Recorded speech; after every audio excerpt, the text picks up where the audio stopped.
Hello guys, welcome back to another video. This is the Football Connect. We just finished a 5 game goal rush of all the games which have been played, and Manchester City are in the laughing side of today's match. They are literally in the winning side of this today's match, that Arsenal dropped points because they did not waste their opportunity, their advantage which they were given to move 2 points behind Arsenal. They beat the team by 3 goals to nil. What a performance! Ryan Cherky, Ruben Diaz, and Akanji, and what's his name? Govadio, all of them scored to push the City side very close. But that was not the only team that was playing. Chelsea failed to even score a goal against Bournemouth today. It finished nil-nil. Then we watched Everton thrashed and destroy Sunderland by 3 goals to nil. Now they've moved just in the same points with Chelsea on the fourth in the group. Then we see Newcastle beating Burnley by 2 goals to 1, which put them very far. It was a heavy end, but the game was in control. They played like a team that understood what they were doing. Then lastly, Tottenham Hotspurs back to winning ways. What an introduction to Xavi Simon, scoring a goal, assisting a goal, literally leading Tottenham to win against Brentford in a game which was a must-win for Thomas Frank because of the pressure that was being put under. But the main game and the main match of the day was Man City versus Sunderland. Even though Sunderland finished with a red card, City needed to move, and winning that game just puts them very close to everything that they're trying to do. Now they can celebrate and can smile because all the results are now in their sides. They are now just the hunting team. They're hunting behind this Arsenal team. The Sharks are there and the Sharks are hunting. The Sharks are eating and the Sharks are really smiling.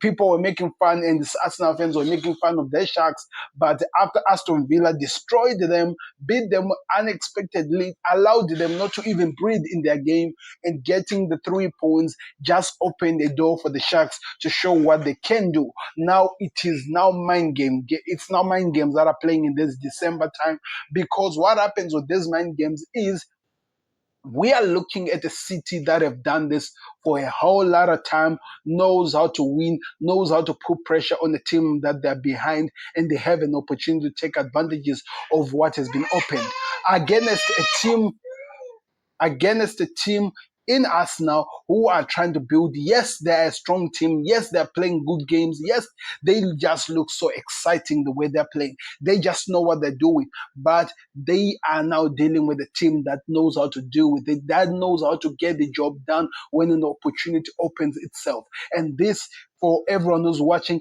knows that this is an opportunity that is opened up for these citizens, and they will eat.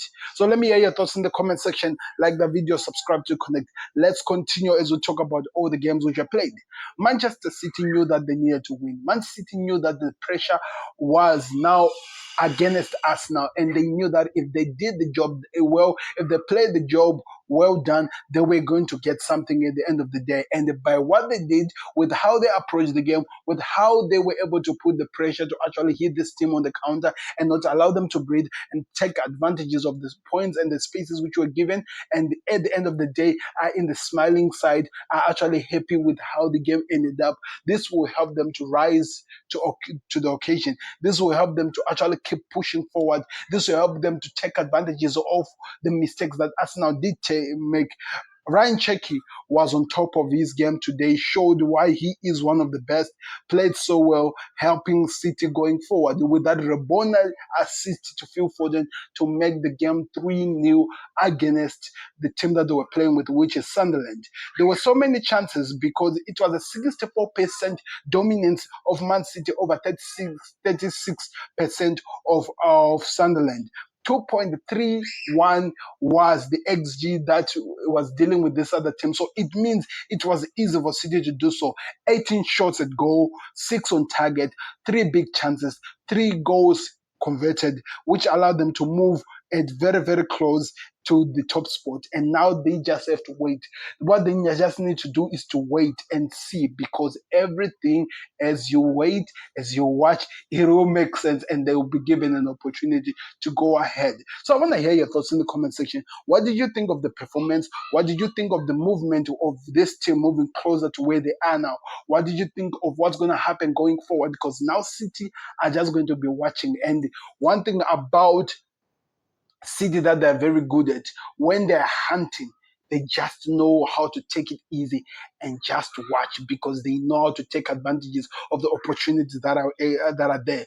They might have changed some players. Yes, they are Kevin De Bruyne are no longer there, but Pep Guardiola is still the brain of this ship, and he's still running this ship, and he knows how he gets the job done.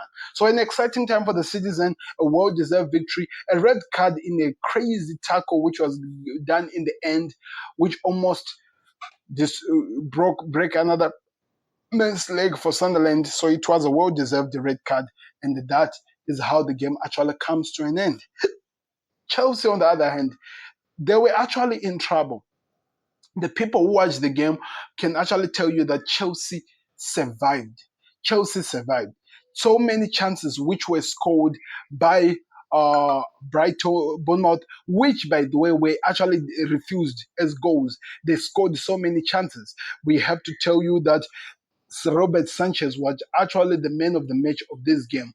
Because when you look at the stats, and this is part of a surprising part, 60% was in Chelsea's favor. But in that 40%, which Bournemouth had, they had 1.37 xg. They had 13 shots at goal. They had 5 on target, 1 big chances. To Chelsea with 11 shots and 4 on target, and they produced nothing at the end of the day. That's not a good thing for a team that is trying to rise. Cole Palmer was back, but did not do enough to help out the team. Everton, on the other hand, have moved within just with no points with the team that is number 4 in Chelsea.